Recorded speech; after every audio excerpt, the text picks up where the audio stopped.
Yes, my name is Michael Sigmond. I'm going to be talking about the analysis for development activity within CCMA. Sorry, my computer is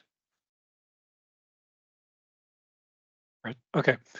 As you know, CCMA stands for Canadian Centre for Climate Modeling and Analysis. And I should say this is a bit of a generalization, but when I first started to collaborate with people from CCMA in around 2006, there was a group of modelers working on the cobalt model and a group of analysts who were mainly looking at CMIP models and, if necessary, at the Canadian model. Then in the 2010s or so, the analysts started to use CANISM as more in their applications to run bespoke experiments to address certain questions. In that sense, they started to move closer to the modelers. And the modelers, they started to develop more complex system models. So there was a larger group of modelers or individuals that were developing these model components. However, there was traditionally a small group that was responsible for finalizing the model, so coupling the individual model components, final tuning, etc.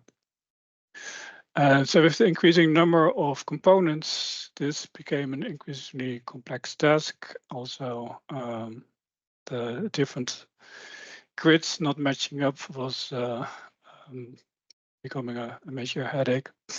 And this small group of people that was responsible for finalizing the model could only look at a small number of variables. And this happens often under big time pressures. So the result of that was an undesirable situation where there was limited model validation done before the release of CANISM, I should say. Despite this limited model validation, our model looks pretty good, as Neil showed in comparison to other CMIP models.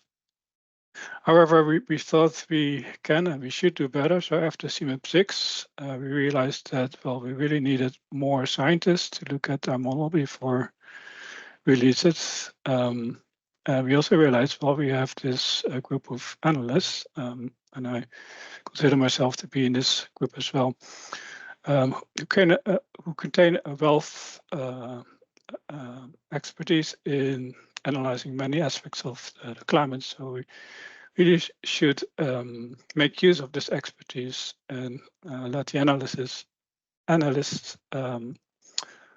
look at the model output. We also realized, well, this analysis needs to be encouraged and coordinated. So as a result, in early 2020, the A4D activity was born.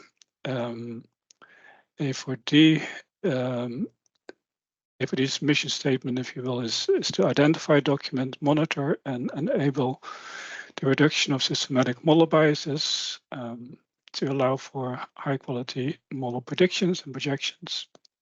It overlaps with obviously with the analysis group, but also with the modelers. And everyone could benefit from this because the modelers have benefit from it because there's more eyes on the model, which leads to a higher quality model. The analysts have, through this activity, a better understanding of the model strengths and weaknesses, which is critical for applying the model to specific model issues for scientific applications. And this A4D activity also provides a more direct mechanism to contribute to improve model predictions and projections for the analysts. So why am I telling you all this? This short history of CCMA? Well, I think there's a role for CP4C in this activity as well. I think most of you are in this group, in the analysts who are looking at different models and want to apply KNSM for applications. And yeah, I think there's if you participate in this A4D activity, I think you can make the models happy, but also benefit from these points here, like a better understanding of the model and a more direct way of contributing to model development. So A4D goals, they are threefold. The first one is to make more systematic and increase efforts to resolve model issues. We do that through so-called working groups that perform deep dive analysis on specific model issues. And listed here a few of the working groups that are currently active. There's a group looking at the North Atlantic biases, and we have a high sea ice bias in Labrador Sea. I won't go through all these, but this gives you an idea of the working groups that are currently active. We also have some working groups that are not active, either because of lack of human resources or in some cases because the issues that were identified have been resolved. So these working groups typically have their own meetings, and then we gather as a A4D group in these monthly meetings to discuss these in more detail.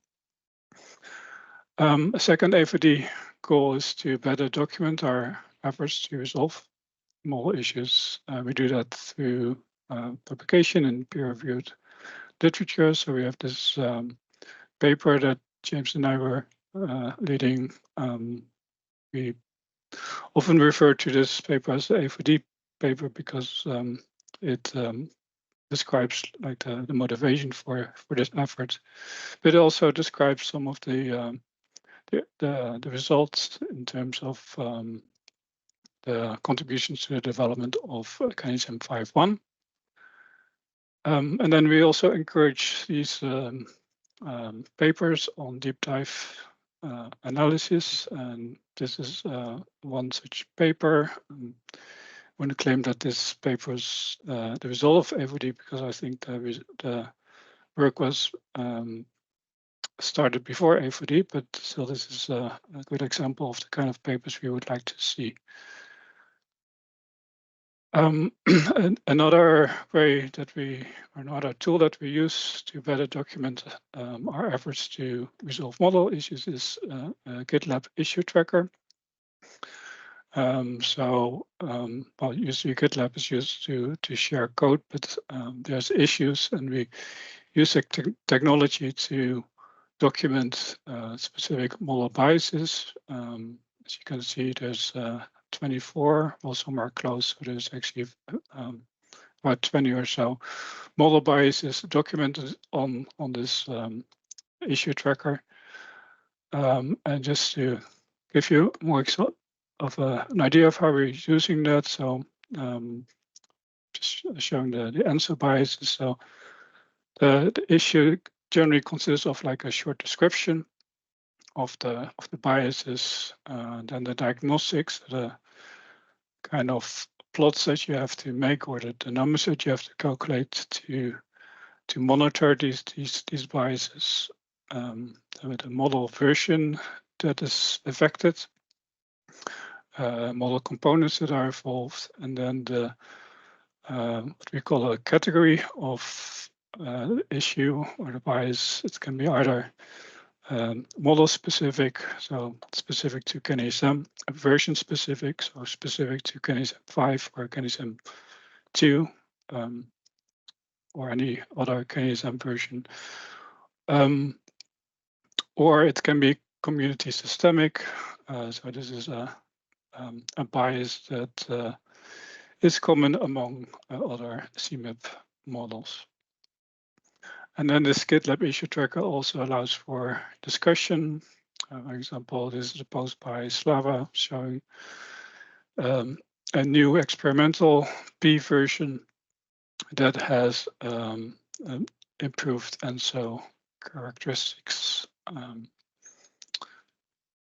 All right, so the third goal of A4D is to increase our efforts to monitor model biases and performance. We think this is very important. So to support this effort, we are developing what we call the A4D standardized diagnostics package, and we hired a BC, a Quiz Europe, to support this effort. And so this is a bit of an illustration of how this package works. So we start with a file that contains the diagnostics that we want to plot, and this file can be visualized through Excel or a Google spreadsheet in this case. This then gets read in by this A4D standardized diagnostics package that we are developing. And then that translates this information into so-called recipes, which are used by EasyMVal2, which is a community tool, and which then plots the different diagnostics. And this, well, in previous presentations, you've heard about the RTD, the runtime diagnostics. In some sense, you can consider this as like the two-dimensional version of runtime diagnostics. There's another subtlety that we usually don't run this during runtime, so during the model, but after we have like a 30-year run, and so that we can properly quantify the climatologies. The advantage of this A4D standardized diagnostics package is that it's relatively easy to add different diagnostics. You don't need to know anything about EasyMVal2 or even Python.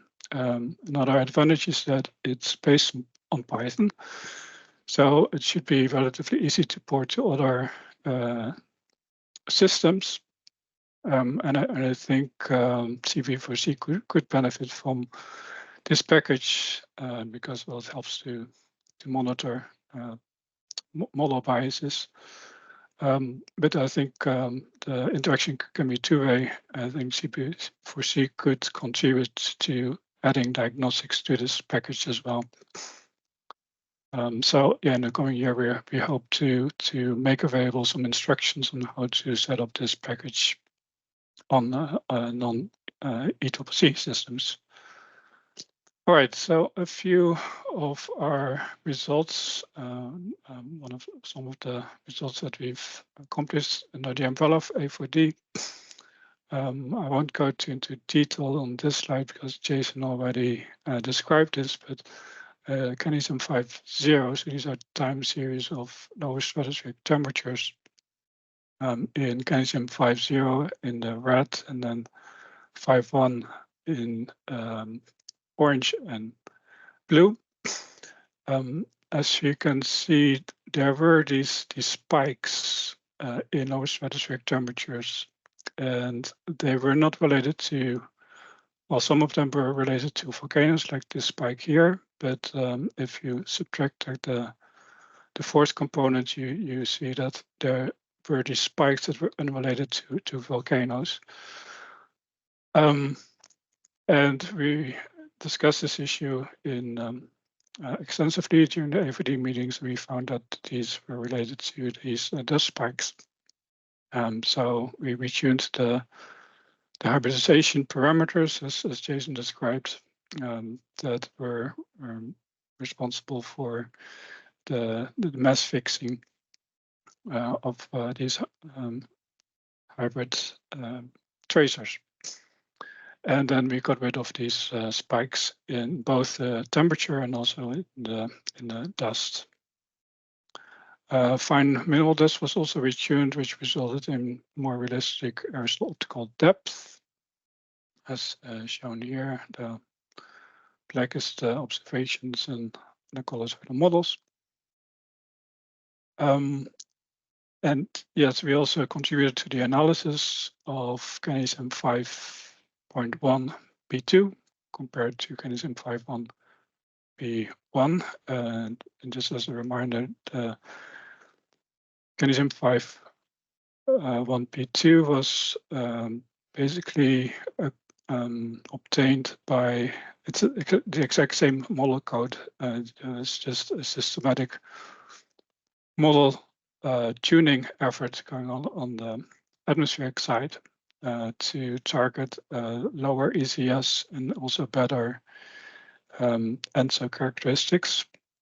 And yes, so this tuning effort resulted in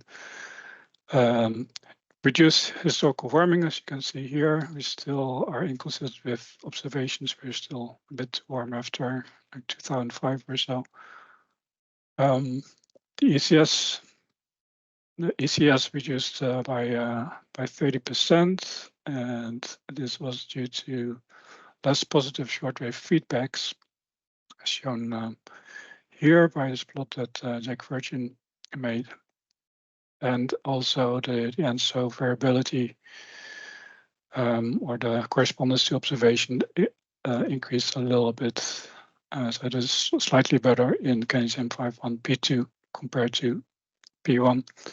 However, as Neil, I think, pointed out in the chat, there's also some features of the climate in KNSM 5P2 that were worse. We had a slightly larger tropical wet bias, larger stratospheric vortex bias, and a slightly larger North Atlantic bias. So even higher Labrador sea ice and colder temperatures in that area.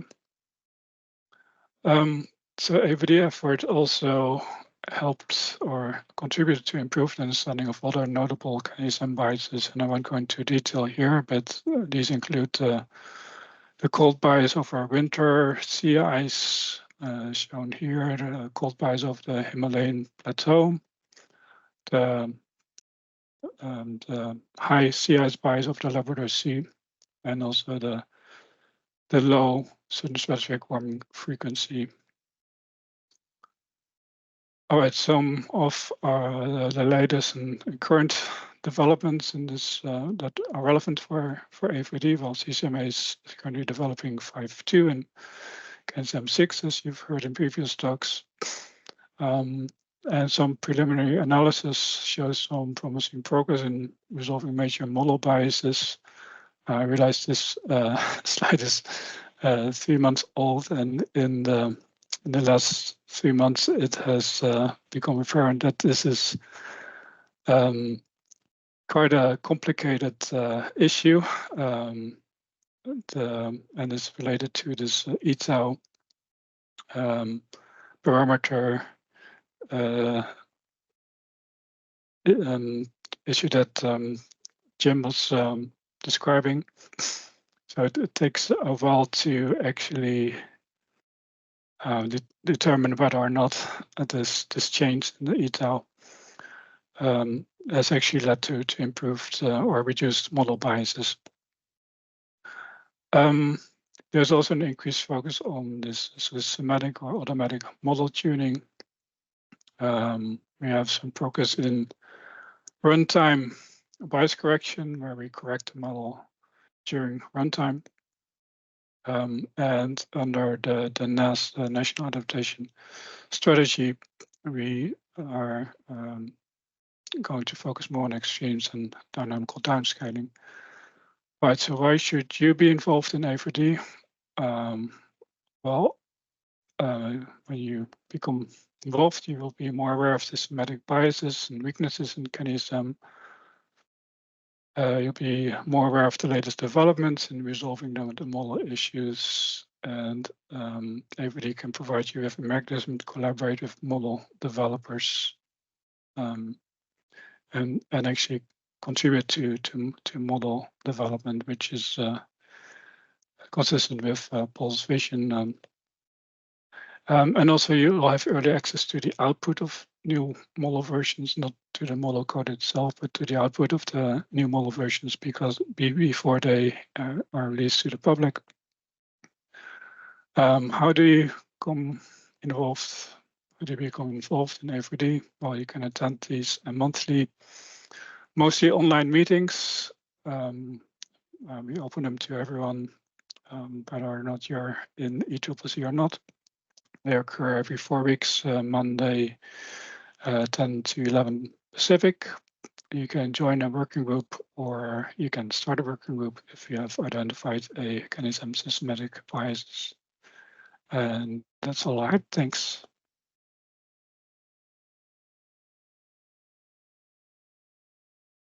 Thank you so much for your talk. Does anyone have any questions for Michael?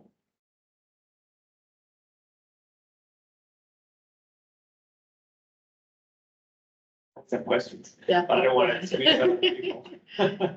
Thanks so much, Michael.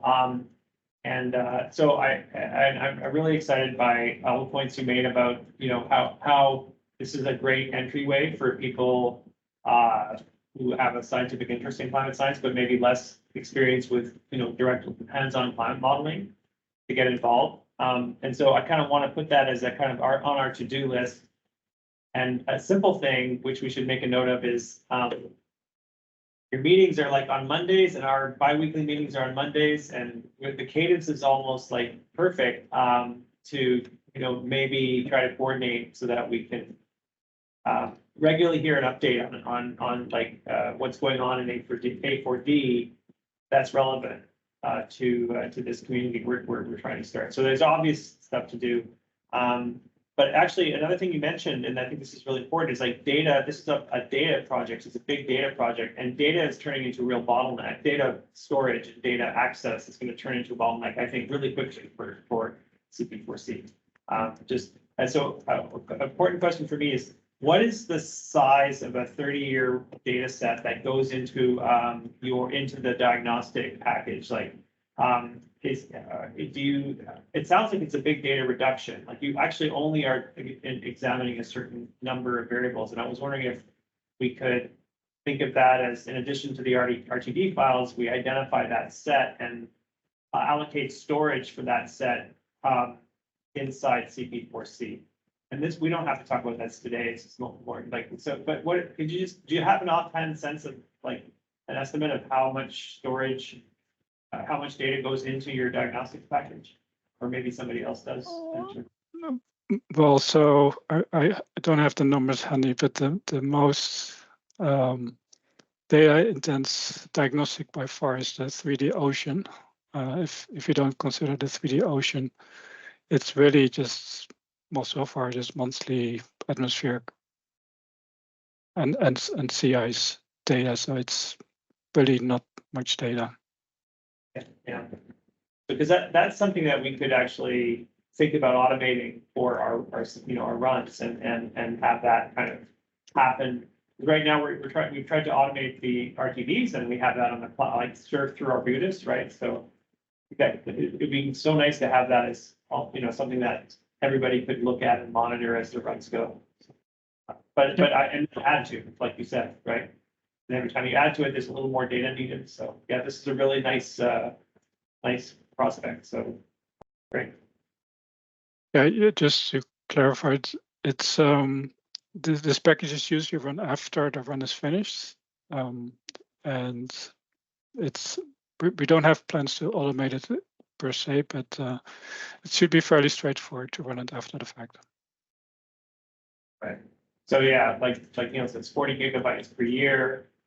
And 1,000 years, you go to 40 terabytes, and that's easily exceeds one individual's storage. But if the 30, if you could reduce that by orders of magnitude for just to get more than a quick look, but to get a look through the A4D, that would be really good.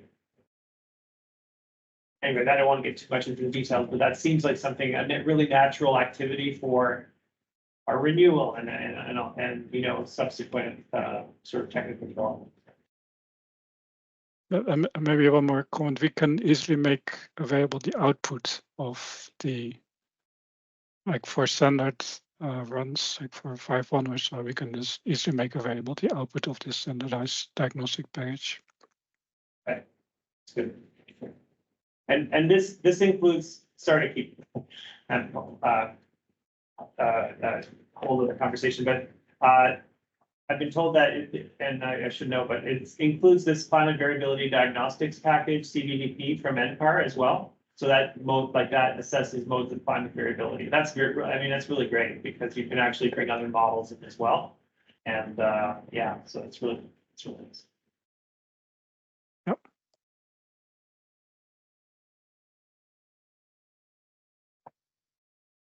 Any other questions for Michael?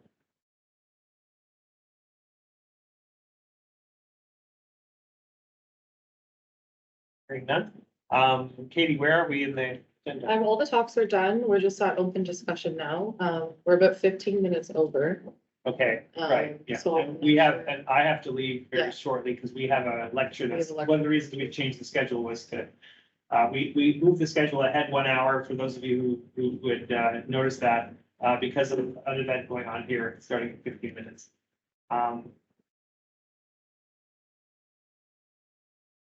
So I noticed several issues arising that came out of this discussion today that I just want to sort of go through and then see if there's anything else. One thing is I think we need to make sure we're tracking ECCC's past investments in this project and the work required. I think that list that Neil flashed briefly on a slide needs to be included. I think we have to, it seems like we have to have more focus on coupling, in like how the model is all put together at some level, in the subsequent training. There seems to be maybe we'll talk about this tomorrow, but these different development branches, like the CP4C, and then that, you know, there's something called bleeding edge, which actually I think has a pretty precise definition. But it might not be clear to people that there's a need for these different branches and what the purposes they serve. So that might be a good kind of discussion to have. I wrote something here about guidance on playing with models, right? So we were talking about like scientifically supported models and how you can change name lists, but what, you know, knowing what you're doing can be important. You can't really do any harm, but you might be misled by some of the results. So. And then finally, making this explicit, this linkage between A4D and CP4C as a kind of collaborative activity. Yeah, so those are the things I wrote down. I have a list I can send to those taking notes. Yeah, Neil, you had your hand up. Go ahead. Thanks, Paul. Yeah, well, I'm interested if there's any general discussion. I just wanted to point out a couple of things for tomorrow's walkthrough. I was going to post the links in the chat, but yeah, there is that CP4C GitLab project, which has a wiki that has basically quick start guides on it. The first thing that we'll be doing is basically going through the CANISM 5.1 quick start guide. Well, yeah, shortly after, just talking a little bit about, you know, the resources and stuff for CP4C. And then we also have put some content in like Jupyter notebooks in the repository, and I'll put the links in here. So like people could basically like, yeah, as we say, it's copy and paste, basically like follow along. But yeah, the analysis examples and all of that are provided there. So yeah, I just wanted to point that out, and I'll put those up if people want to download that repository or something beforehand. Thanks.